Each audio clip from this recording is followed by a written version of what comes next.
seperti ini. Anak-anak semuanya, dengan berakhirnya materi pelajaran kita pada hari ini, maka berakhirlah pertemuan kita untuk kali ini. Satu hal yang ingin Ibu sampaikan kepada kalian adalah, Ibu masih berharap besok kita bertemu di kelas ini dalam suasana yang jauh lebih menyenangkan pada hari ini. Ibu tunggu kedatangan kalian besok pagi ya. Itu, besok tukar lagi. Anak-anak semuanya, silakan kalian pulang. Hati-hati di jalan.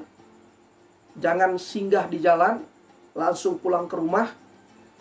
Tolong sampaikan pesan Ibu kepada orang tua kalian.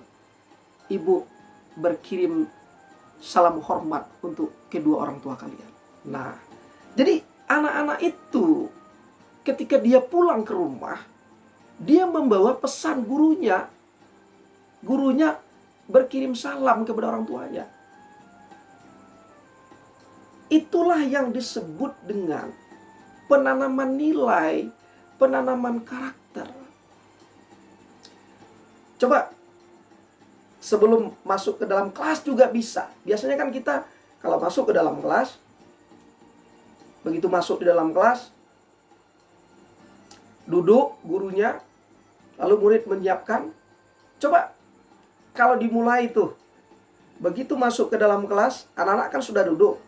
Pada bagian depan itu, salami anak-anak itu. Si Anton, apa kabar kamu? Sambil ditepuk-tepuk punggungnya itu, bahunya itu. Wati, Maimunah, gimana hari ini? Sehat? Cukup untuk, jangan semua murid, habis waktu. Tapi cukup bagian murid yang berada di depan itu. Sementara untuk yang di belakang, hai semuanya, kita ketemu lagi ya.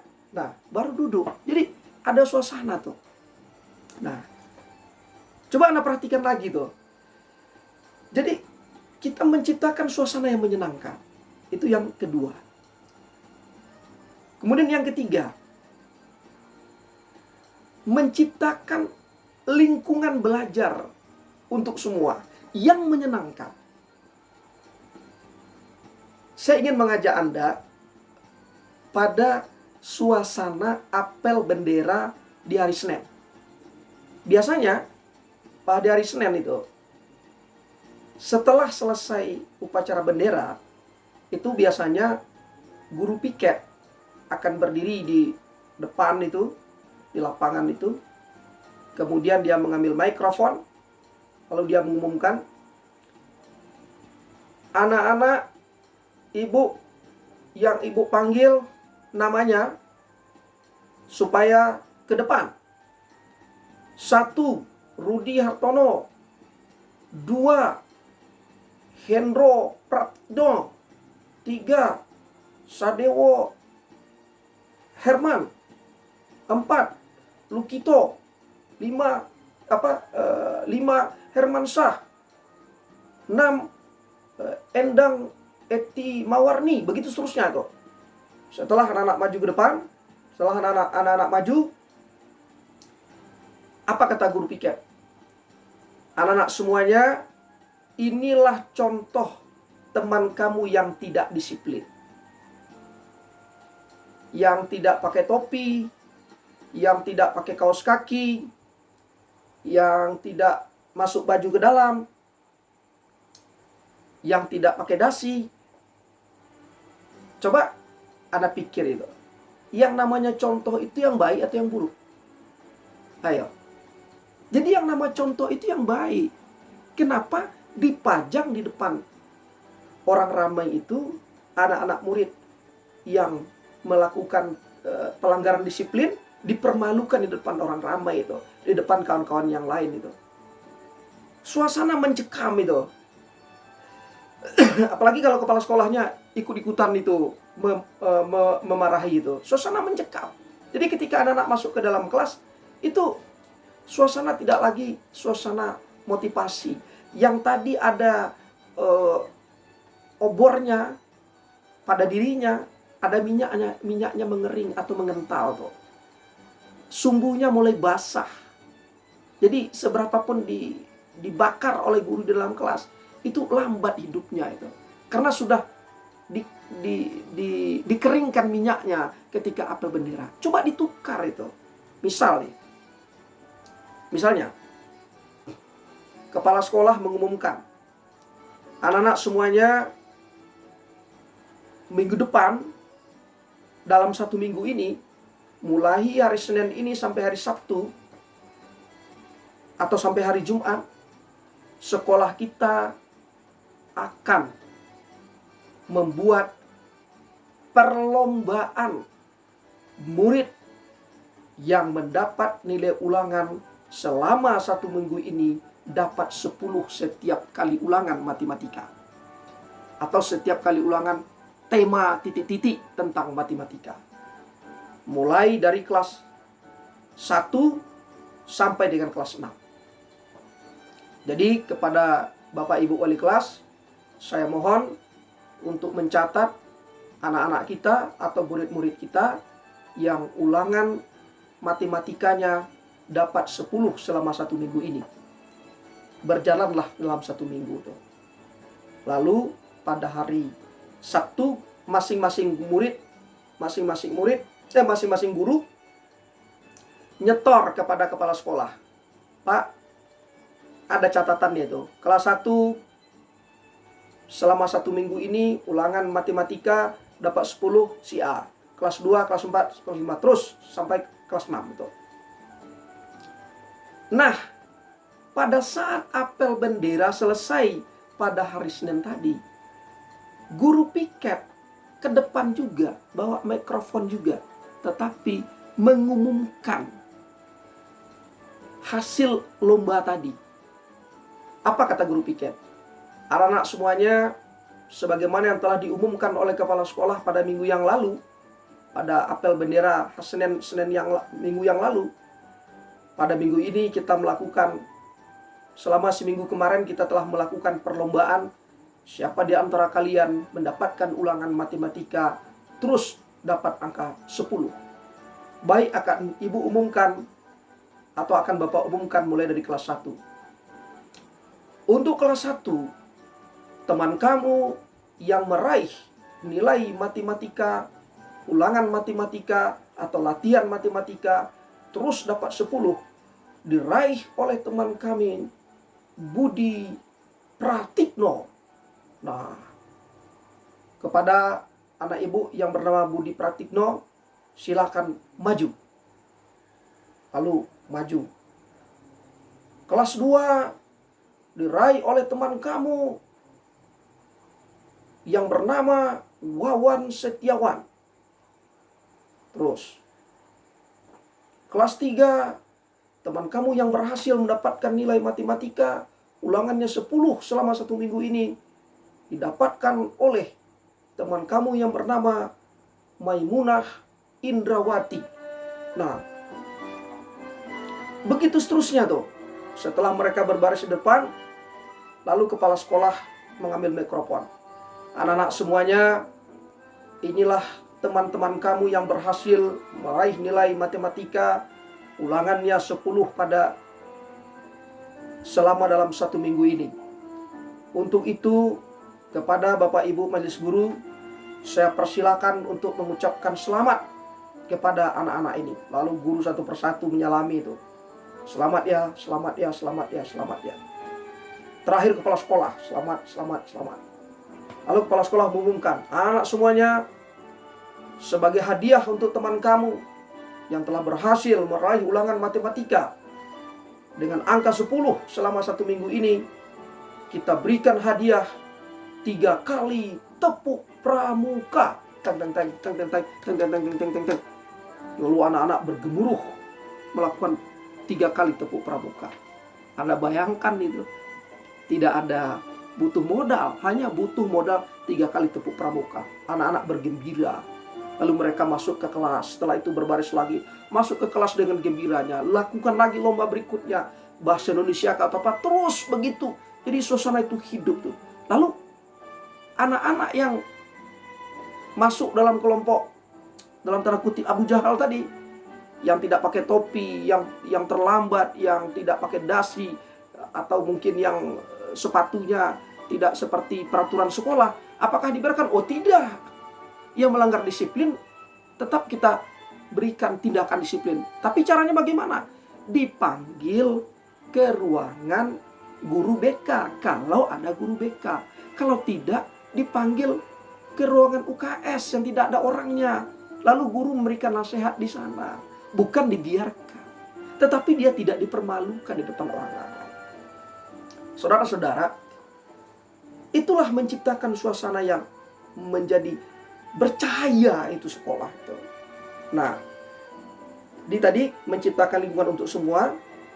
Kemudian yang berikutnya adalah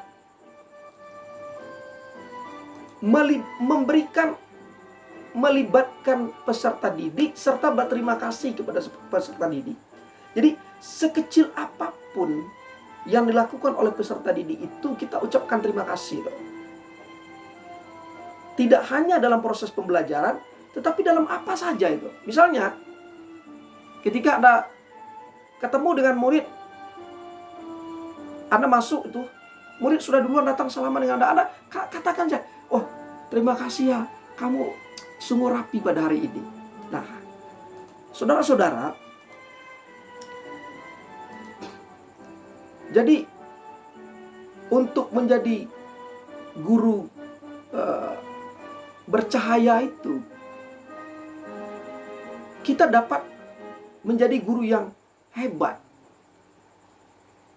Ada beberapa, setidaknya ada 8 langkah kalau Anda ingin menjadi guru hebat. 8 langkah ya.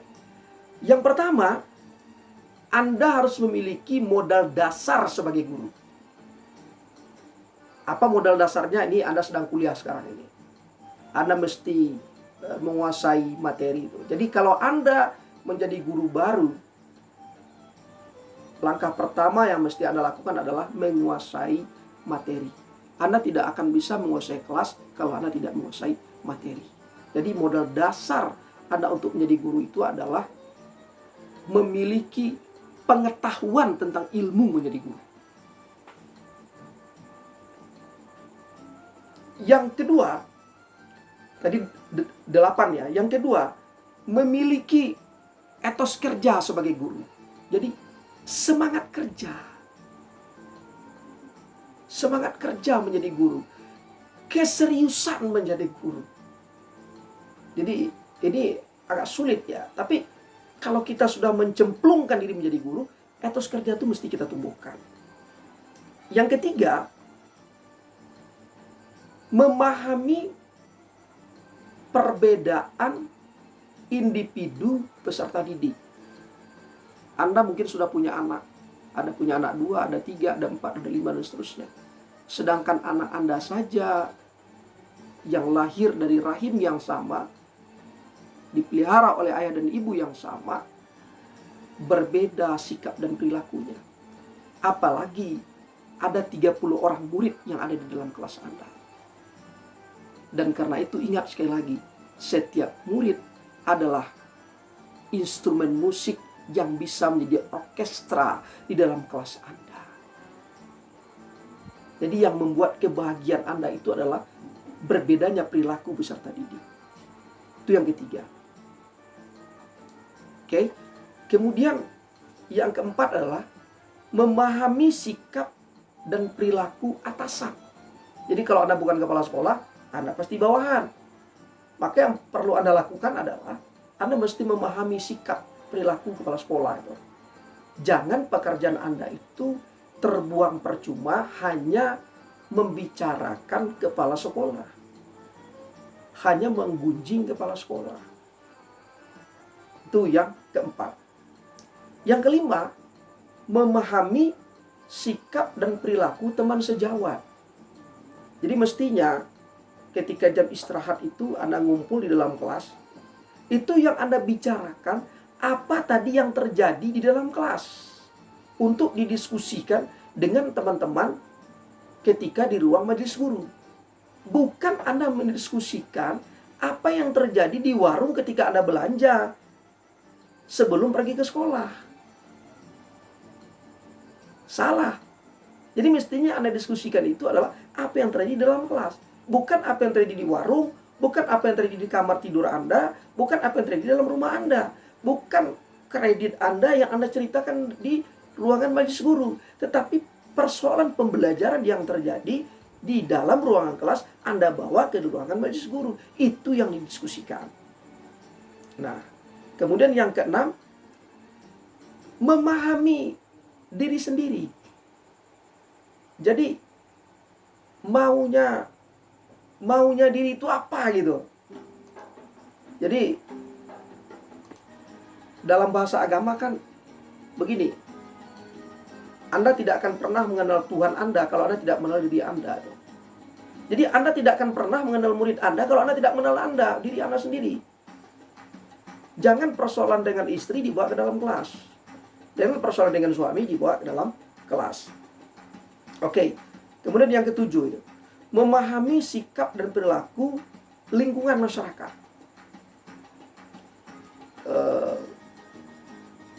Tadi saya mencontohkan ketika murid mau pulang, Anda berkirim salam kepada orang tuanya. Nah, Anda harus paham itu. Kalau Anda guru laki-laki, jangan berkirim salam dengan mamanya. Itu Anda jadi mencari masalah itu. Tapi kalau Anda guru laki-laki, berkirim salamlah dengan papanya. Dan kalau Anda guru perempuan, berkirim salamlah dengan mamanya. Anak semuanya, atau dipanggil salah satu anak, nak, sampaikan salam ibu ya sama papa kamu. Itu cari masalah itu. Jadi memahami lingkungan tuh. Nah, kemudian yang terakhir, Anda harus memahami, mengikuti perubahan teknologi, perubahan pembelajaran, sehingga Anda tidak monoton menjadi guru. Nah, itulah 8 langkah untuk menjadi guru hebat. Sedangkan untuk menjadi guru kaya yang bercahaya, itu ada 5 syaratnya. Yang pertama, mesti memiliki semangat yang kuat. Mesti memiliki semangat yang kuat. Apapun tantangannya, tidak ada media. Orang yang memiliki semangat yang kuat, tidak ada media, tetap mengajar. Hujan tidak menjadi halangan untuk mengajar. Kenapa? Karena baginya di dalam pembelajaran itu, di dalam mengajar itu ada cinta di situ. Cinta itulah yang menguatkan dirinya, bukan gajinya. Kemudian, apalagi yang kedua, ide. Memiliki ide. Jadi, tidak pernah kehilangan ide. Tidak pernah kehilangan solusi dari masalah yang ada. Kemudian yang ketiga, kreatif. Jadi saya lihat Adinda mahasiswa PIAUD itu kreatif itu. Prakarya-prakaryanya, alat-alat peraga yang dibuat itu kreatif. Jadi tidak ada disediakan sekolah alat peraga buat sendiri itu. Kreatif. Kemudian senantiasa haus akan ilmu. Tidak pernah puas akan ilmu. Dan yang terakhir adalah ibadah. Selipkanlah doa kepada murid Anda ketika Anda berdoa. Ketika Anda berdoa untuk diri Anda, berdoa untuk orang tua, berdoa untuk suami atau istri, berdoa untuk anak-anak. Lalu selipkanlah doa untuk murid-murid Anda. Ketika Anda bangun sholat tahajud, jangan Anda pelit untuk mendoakan murid-murid Anda. Bahkan mendoakan orang tua dari murid-murid Anda. Disitulah akan terjaga ketersambungan ikatan batin antara guru dengan muridnya. Saudara-saudara,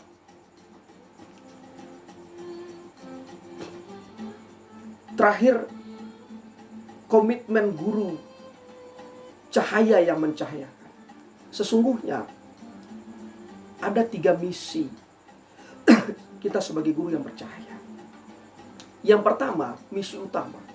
Misi utama kita itulah ibadah. Misi utamanya ibadah, bukan yang lain. Itu yang pertama. Yang kedua, fungsional. Misi fungsional kita adalah mendidik. Jadi, mendidik itu kata kuncinya adalah keteladanan. Battery is low. Please recharge it. Mendidik itu kata kuncinya adalah keteladanan. Yang ketiga, operasional, membahagiakan. Jadi guru itu membahagiakan muridnya. Jadi ibarat artis itu, guru itu seperti artis. Ketika dia berdiri, ketika artis itu sudah berdiri, sudah berdiri di hadapan kamera, maka dia tidak lagi menjadi dirinya sendiri itu, tapi dia bagaimana menghibur orang lain. Jadi ketika guru masuk ke dalam kelas, memang bukan tidak menjadi diri sendiri, tetap menjadi diri sendiri, tetapi masalah-masalah pribadinya dia tinggalkan. Karena murid tidak tahu menahu kalau insentif Anda terlambat dibayar. Murid nggak tahu itu. Honor Anda terlambat dibayar, murid juga tidak tahu. Tidak ada hubungan antara honor Anda tidak dibayar dengan murid yang ada di dalam kelas. Maka tugas kita adalah membahagiakan para peserta didik. Nah, mengajar itu yang paling penting adalah terjadinya change of behavior bagi peserta didik. Terjadinya perubahan tingkah laku. Kapan pembelajaran itu dikatakan berhasil? Apabila terjadi perubahan tingkah laku. Dari tidak dapat menjadi dapat. Dari tidak baik menjadi baik. Nah, change of behavior itu ada beberapa ciri-cirinya. Yang pertama terjadi secara sadar. Itulah sebabnya ketika Anda ujian, Anda tidak boleh membuka handphone. Itu namanya Anda menjawab ujian tidak dalam keadaan sadar. Memang Anda sadar itu mencatat, mencontek itu Anda sadar. Tetapi Anda tidak tahu apa yang Anda buat itu. Buktinya, ketika handphone yang dilepas, Anda tidak bisa jawab lagi. Jadi ketergantungan Anda itu dengan Google-nya itu.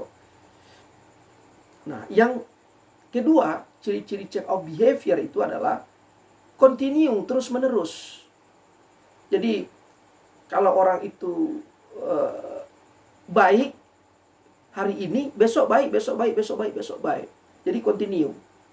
Kemudian aktif. Berikutnya lagi permanen, tetap. Tidak bisa seperti kata orang Melayu, kejap ada, kejap tak ada. Kejap baik, kejap tak baik. Nah, tapi belajar itu mesti menjadikan orang itu menetap baiknya. Jadi tidak bisa hasil belajar itu disebutkan begini. Wah, saya ini mulut saya buruk, mulut saya kotor, tapi hati saya baik. Oh, tidak bisa. Kenapa? Karena tak ada manusia yang tahu isi hati manusia secara persis. Jadi untuk mengukur isi hati itu adalah apa yang ia ucapkan, apa perilaku yang ia tampilkan. Tidak bisa kita mengatakan mulut kita ini tidak baik, tetapi hati kita baik. Tidak bisa begitu. Nah, jadi guru itu change of behavior, kemudian guru itu mesti melaksanakan 4 tahap ini. Yang pertama, mengatakan. Yang kedua, menerangkan. Yang ketiga, mendemonstrasikan. Yang keempat, memberikan inspirasi. Jadi, baru guru menjadi guru yang cahaya, yang mencahayakan apabila dia memenuhi 4 kriteria ini. Dia mengatakan, dia menerangkan, dia mendemonstrasikan, dia memberikan inspirasi. Jadi guru yang inspiratif itu bisa menjadikan muridnya juga memiliki karya, memiliki ide, memiliki talenta. Tidak hanya sekedar mengatakan. Guru dia mengatakan, dia menerangkan, dia mendemonstrasikan atau memperagakan, kemudian dia memberikan inspirasi kepada peserta didiknya. Saudara-saudara, ada pilar pembelajaran itu. Ada pilar pembelajaran. Satu, memiliki rasa ingin tahu. Jadi orang yang orang yang memiliki rasa ingin tahu yang tinggilah yang ingin mendalami ilmu. Kalau tidak ada rasa ingin tahu, ya orang cenderung tidak ingin mencari tahu. Ketika tidak ingin mencari tahu, ya tidak ingin mencari ilmu. Jadi tugas guru itu menggugah muridnya agar memiliki rasa ingin tahu yang tinggi. Karena itu, apapun yang dijawab oleh muridnya, jangan cepat-cepat menyebut murid itu bodoh, menyebut murid itu degil dan segala macamnya, tapi dia dimotivasi untuk tumbuh rasa ingin tahunya.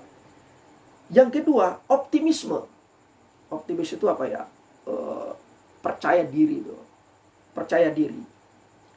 Jadi seorang guru, dia mesti percaya diri. Bagi Anda yang belum pernah jadi guru, setelah Anda kuasai materi pelajaran, Anda harus percaya diri. Percaya diri apa? Saya mampu mengajarkan ini, tidak ragu-ragu. Kalau Anda sendiri ragu untuk mengajarkannya, pastilah murid Anda akan ragu untuk menerimanya. Jadi Anda percaya diri, optimis. Yang ketiga, konsisten. Jadi tetap pada pendirian. Jangan 3 bulan jadi guru, nampak pekerjaan yang lebih bagus, tinggalkan. Guru menjadi sambilan saja. Kapan ada waktu datang ke sekolah, tidak ada waktu tidak datang ke sekolah, tidak bisa begitu, tapi konsisten. Dalam bahasa agama disebut dengan istiqomah. Kemudian yang satu tadi rasa ingin tahu, 2 optimis, 3 konsisten, 4 visioner. Guru itu mesti memiliki cita-cita jauh ke depan. Kalau mau jadi kepala sekolah, cuma 1 orang dalam 1 sekolah. Tapi kalau Anda ingin jadi guru yang juga penulis, itu semua guru bisa lakukan. Jadi itu, visioner. Jauh ke depan itu cita-citanya itu. Saya tidak hanya ingin menjadi guru yang dikenal di sekolah saya, tapi saya ingin dikenal di kota ini. Dengan apa? Dengan tulisan-tulisan saya. Dan yang terakhir adalah keikhlasan. Guru mesti memiliki keikhlasan yang tinggi. Kalau tidak memiliki keikhlasan yang tinggi, guru bisa kena tekanan darah tinggi. Karena bermacam-macam tingkah laku murid harus diikuti dengan keikhlasan yang tinggi. Sekali lagi, milikilah rasa ingin tahu yang tinggi. Sekalipun Anda sudah jadi guru, sudah selesai kuliah nantinya, tapi rasa ingin tahu itu mesti Anda pupuk terus, agar mencari ilmunya tetap bertambah. Yang kedua, optimis. Yakin kalau pekerja menjadi guru ini membahagiakan Anda bukan di dunia saja, tetapi di akhirat tuh. Yakin itu yang mesti ditumbuhkan tuh. Bukan hakul yakin lagi, tapi ainul yakin. Ini pekerjaan saya, ini jalan hidup saya, ini akan membahagiakan saya, anak istri saya, dengan keberkahan saya menjadi guru. Kemudian konsisten. Ketika sudah yakin, maka istiqomahlah dengan jalan itu. Kalaupun ada pekerjaan-pekerjaan sampingan, ingat tadi penjelasan saya di awal, pekerjaan sampingan itu adalah alat bantu untuk merasakan kelezatan menjadi guru. Kemudian yang keempat, visioner, memiliki jauh pandangan ke depan tuh. Tidak hanya sebatas datang, mengajar, pulang, tidur, datang, mengajar, pulang. Begitu saja rutinitas, tidak sekedar itu saja. Yang terakhir adalah keikhlasan. Rasa ingin tahu, optimisme, konsisten, visioner, keikhlasan. Baik, saudara-saudara, demikian pertemuan perkuliahan kita hari ini.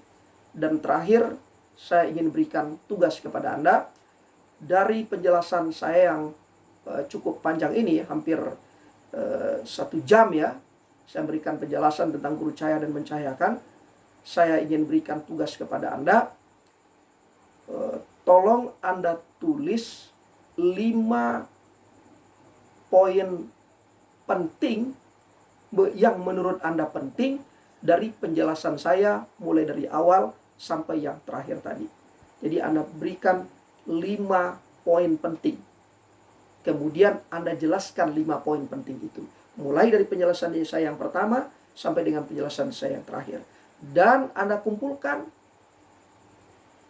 paling lambat hari ini pada jam terakhir ketika kita kuliah pada mata kuliah ini. Baik, saudara-saudara, demikian perkuliahan kita pada hari ini. Saya mengucapkan kepada Anda semua, pada adinda semua, selamat menikmati ibadah di bulan Ramadan, menjemput cinta, menjemput ampunan Allah. Dan saya sekeluarga mengucapkan mohon maaf lahir dan batin. Semoga ibadah bulan suci Ramadan ini membawakan keberkahan kepada kita semua, dan semoga ibadah bulan suci Ramadan kali ini dapat menjauhkan kita dari segala musibah, dari segala malapetaka, dan semoga negeri kita ini secepatnya terhindar, terlepas dari bahaya virus corona. Dan jagalah kesehatan Anda semua, jaga kesehatan diri pribadi, kesehatan anak-anak, kesehatan keluarga, dan marilah kita senantiasa berdoa semoga negeri kita ini tetap menjadi negeri yang dilindungi dalam cahaya Allah, dalam cinta Allah, dalam kasih dan sayangnya Allah. Terima kasih kepada Anda semua yang telah mengikuti perkuliahan saya pada saat ini. Insya Allah kita akan bertemu dengan materi-materi kuliah yang lainnya. Sekali lagi, terima kasih. Selamat menempuh ibadah Ramadan. Mohon maaf. Wabillahi taufiq wal hidayah. Wassalamualaikum warahmatullahi wabarakatuh.